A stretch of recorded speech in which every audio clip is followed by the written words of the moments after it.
Well, hello everyone. I'm Jill Bloom, publisher of Walls and Ceilings, a roofing contractor and building enclosure. Art Aisner, the editor of Roofing Contractor, and Rick Damato, our editorial director, and I are honored to visit today with Trent Cotney, the CEO of Cotney Construction Law. Trent, thank you so much for joining us today.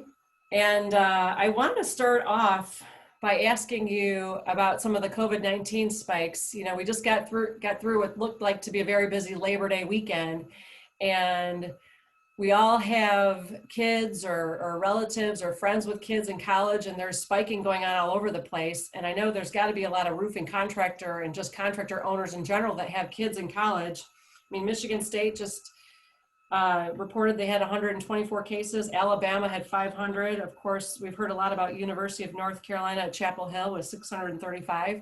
I mean, with these kids in college, they're all going to be coming home and be exposed to some of the parents and the owners of these companies.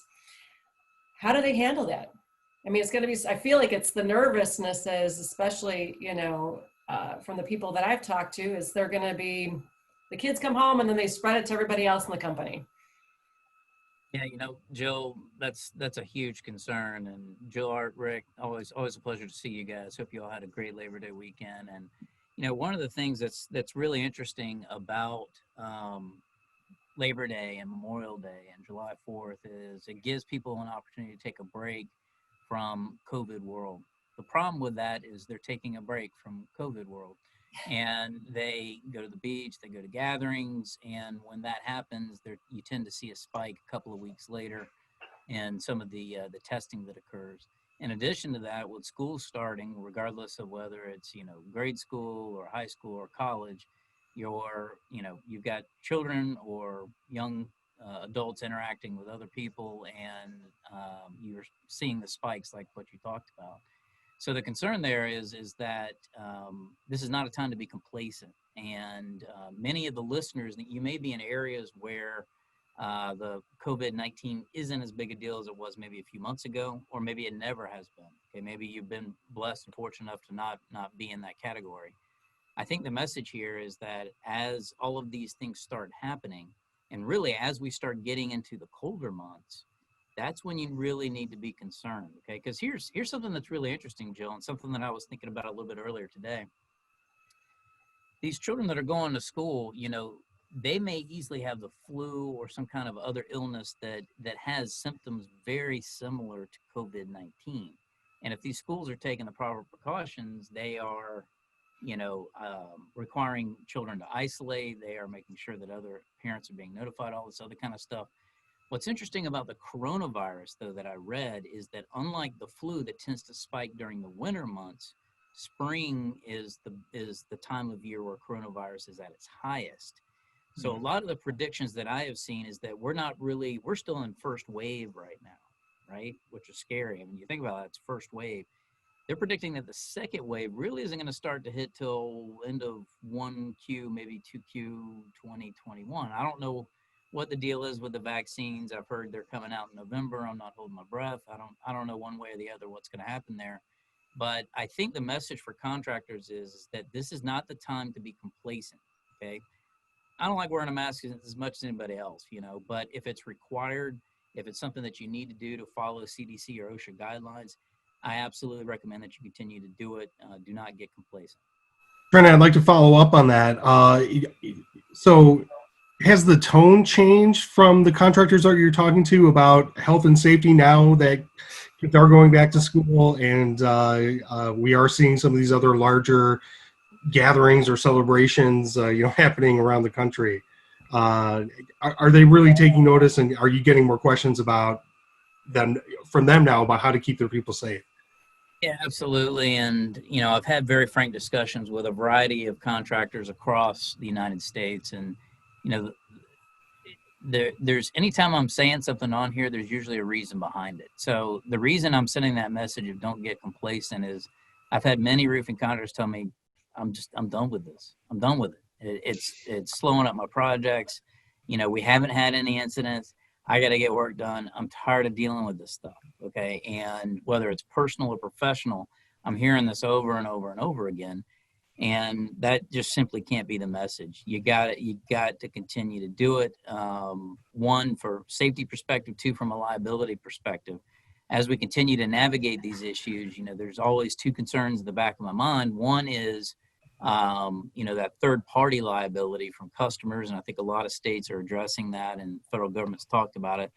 But there's also employee liability. You might have a potential claim on your hands, whether it's workers' comp or failure to adhere to proper safety procedures. And those are the kinds of things that I would really recommend that contractors don't just think, because this thing has been going on for how many months has it been now, guys? 6 months. I mean, it just seems to go and go and go, but you have to continue your safety guidelines, your HR guidelines in place, regardless of whether you're spiking or not. That'd be my message to the listeners.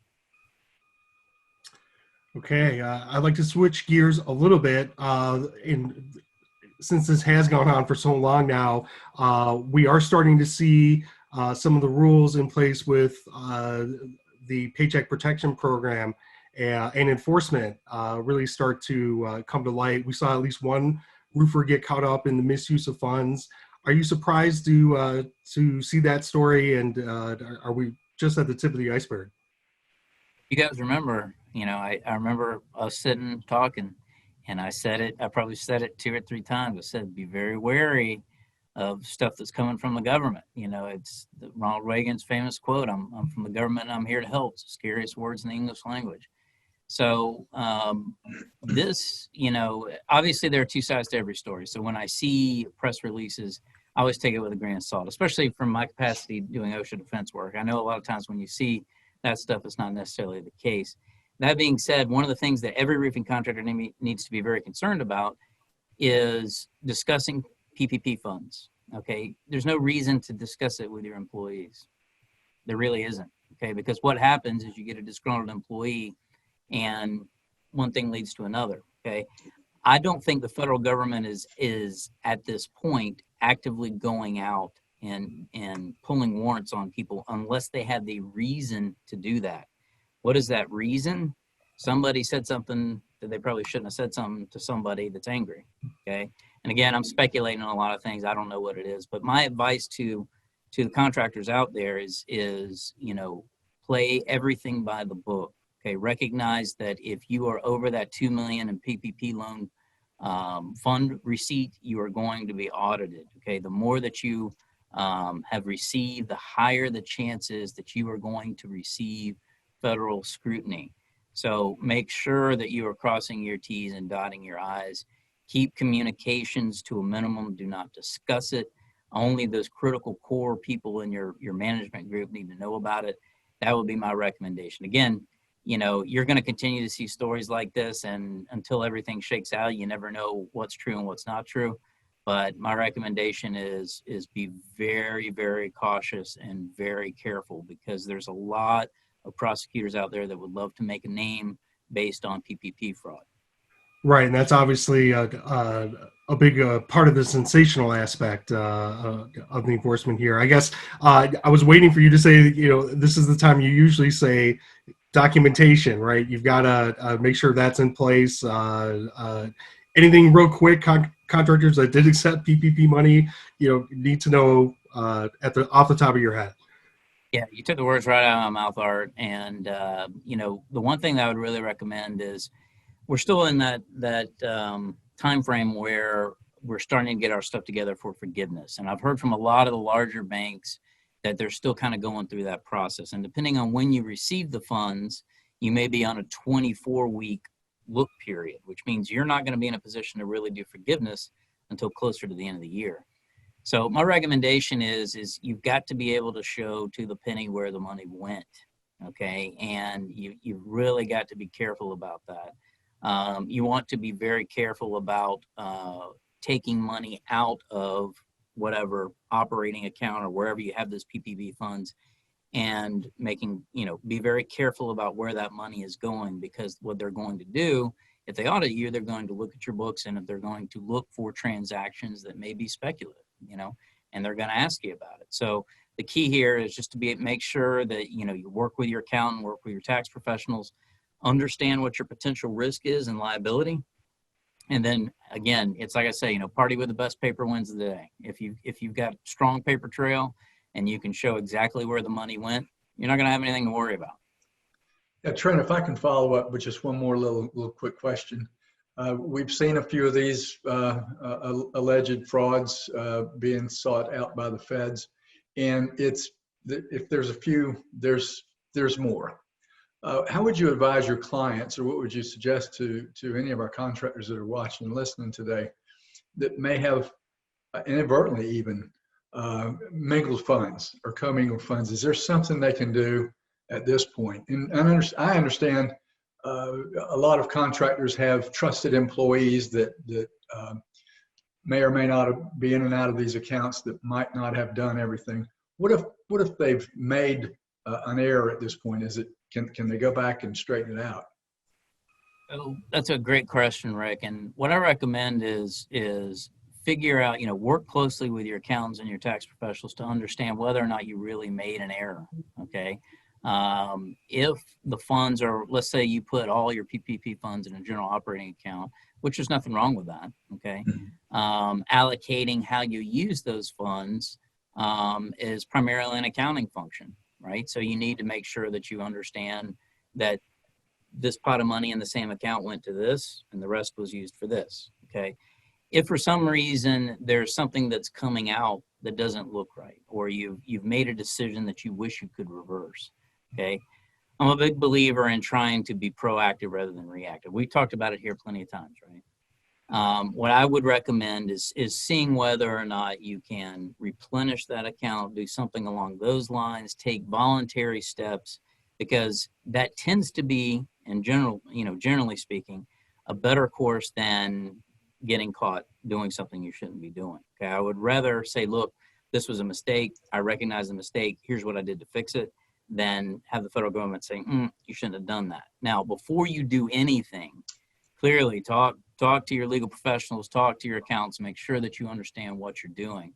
And Rick, one thing that was very interesting that I saw here and that we've been thinking about for our customers was with the PPP funds in general, the forgiveness aspect of it and the potential tax implications. There's a lot of different things there that contractors really need to consider because depending on your choice of remedy, you could have some significant liability for taxes that you may not have thought about.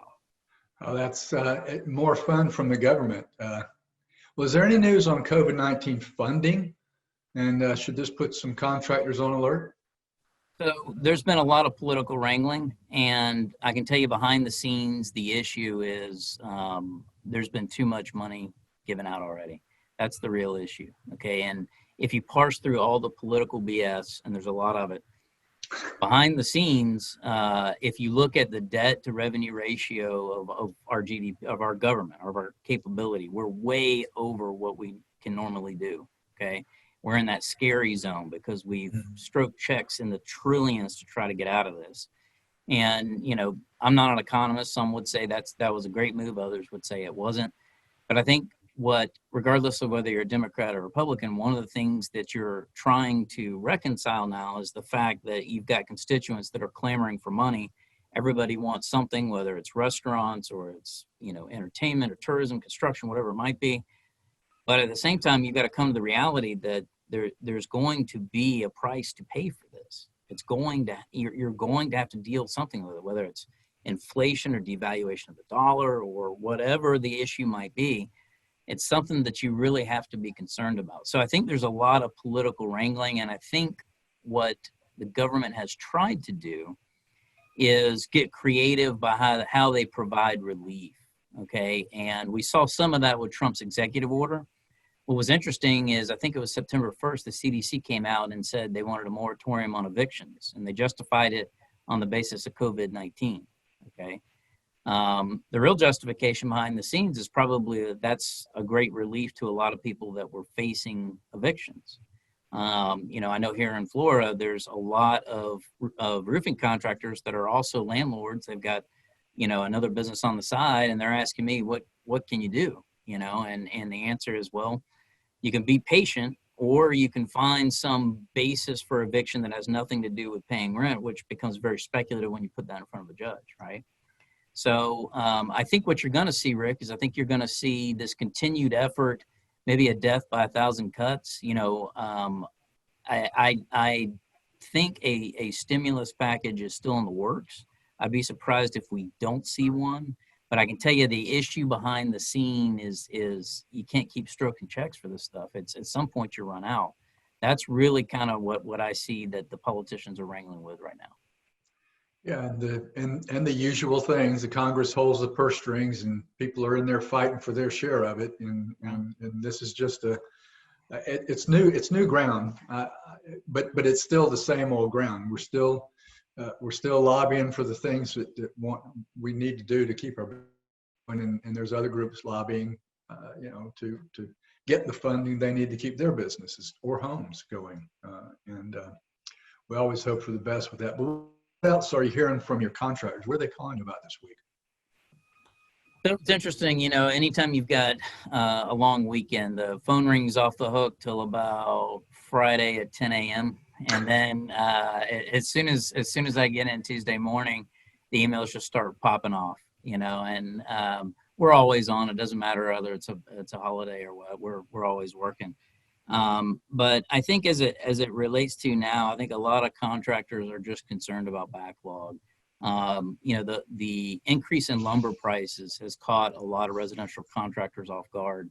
I read recently that the cost to build a home ground up has increased $16,000 because of the increase in lumber cost. And this is affecting, decking, plywood. When you combine that with, some of the storms that we've had and, whether it's derecho in Iowa and Illinois, or the hurricane that we recently had, in Louisiana, Texas area, it's starting to put a little bit of a hurting on residential contractors in particular. So a lot of the calls that we've gotten have been, hey, I misbid this project, I didn't account for this material price increase. And there's a lot of things contractually you can do for that. So I would anticipate as we continue to move through storm season, you're going to see this uptick on, material price escalation, maybe some supply chain interference, things like that have caused me some concern. So just one quick follow-up to that. Is there any work in Washington being done to get Canada back open for us a little bit better and get some lumber coming back this way, or should I just go ahead and invest in the track and stud company? So metal track and stud, that is. Yeah, you're spot on, Rick. I mean, the majority of the soft lumber that's used for residential construction is sourced from Western Canada. And the problem that we've got right now are not only the borders closed, there's tariffs that are placed on some of that stuff, and it makes it extremely difficult to operate. I can tell you from personal experience, we're just opening our Montreal office. It's taken us forever. It literally is taking forever for us just to get stuff done. And normally I would have been back and forth to Toronto and Montreal probably 4 or 5 times now just this year. And I can't do that because the borders are closed. So I think it is making stuff a lot more expensive. But here's the real thing that I think our listeners need to understand. And that is when COVID started happening in March and April, it shut down a lot of manufacturing plants. Okay. And then when you have these COVID outbreaks, that shuts stuff down for a week or two. When you start having these disruptions, you don't fully see the effect until months later. Okay. And that's kind of what we're seeing now is some of the manufacturing slowdown that we've seen as a result of decreased demand or COVID-19, it's starting to impact supply chain. So I would anticipate that you're gonna see that moving forward. Thanks, Trent. Art? Thanks, Rick. Trent, I do want to double back on something you did talk about regarding the tax deductions. The IRS was trying to prevent what I guess is called that double tax benefit. Without geeking out too much on it, can you kind of explain what's at stake here, and could that mean higher tax bills? I guess that's really what it boils down to. Yes, although my tax lawyer would say, no, that's not right. That's not. Let me just put it in simple terms because I'm a simple guy, right? I count on my fingers. So here's how I would say it. Okay, let's say you got a PPP loan for $500,000. okay? And you used all $500,000 for payroll expenses, right? You go through the process of getting forgiveness. The government says you are the epitome of what we were looking for. It's all gone, okay? You are not taxed on that forgiveness, okay? You don't receive the equivalent of what a bank would send out if they're forgiving a loan. But you can't take that $500,000 as a deductible expense for whatever you spend it on, okay? So if you have, normally you'd take that $500,000 in payroll off your gross revenue, and that would decrease your net, right? You can't do that because it's basically a net zero. So what a lot of business owners, what I want the small business contractors and the LLCs and the corporations, I want you guys to listen to this. The owners, listen to this right now, okay? This is very important. Before you seek forgiveness, understand what impact that's going to have on your personal tax liability, okay? That's the key, okay? Right now, that's the way it is. Recognize that this tax guidance is changing constantly, okay? The U.S. Department of Treasury and the SBA is constantly putting out new advisories, new guidelines, so this could change, but that's the rub there. So you're not taxed on it, but you are to the extent that you would have used that as a deductible expense. Okay, definitely, definitely words of the wise. Watch out. Anything else on your mind this week? You know, as we start getting into this week and we start kind of, seeing what's what, I'm always very interested on what the future holds and kind of what our outlook is going to be this time next year, and that's where I've always tried to kind of see not what the problems are now, but what the problems are in the future legally so that we are prepared to address that.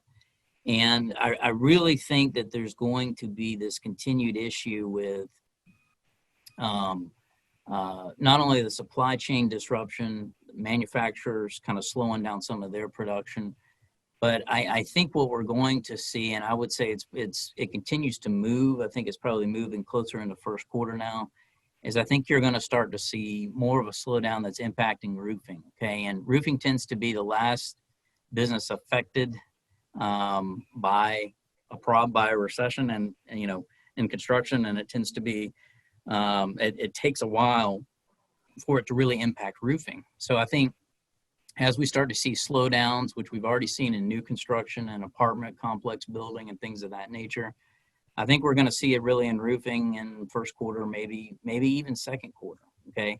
And I think that the vaccines are going to create sort of this false sense of hope, but the issues I think are still going to remain. The slowdowns, the CDC, the OSHA guidelines, all these types of things until we hit that sort of critical mass. So my advice to contractors has been the same since we first started doing these. And, I've enjoyed doing these week after week because it gives you a great timeline. My advice is dig the trench, okay? Because this will be ongoing for a very long time. That's a tough thing to swallow. It's hard to say, okay, I've got to suffer through this for another year, but I would be prepared. I think you really need to be prepared, tighten your belt, make sure that you have great working relationships with your suppliers, that you have, sourced the right materials, that you're thinking nimbly, that you're, prepared to sort of adjust as needed, and that's going to get you through it. Yes, thank you, Trent, as always. It's definitely, like you said, time to tighten the belt and just communicate with everybody you need to. So thank you again for your time. We always appreciate it each week. And everybody who's watching, thank you very much as well for tuning in. If you have any questions, go ahead and reach us at roofingcontractor.com or wconline.com.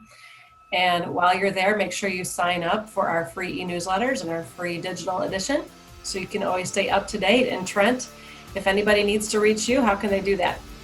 Cotney at cotneycl.com or boom, right there. Cotney. There you go.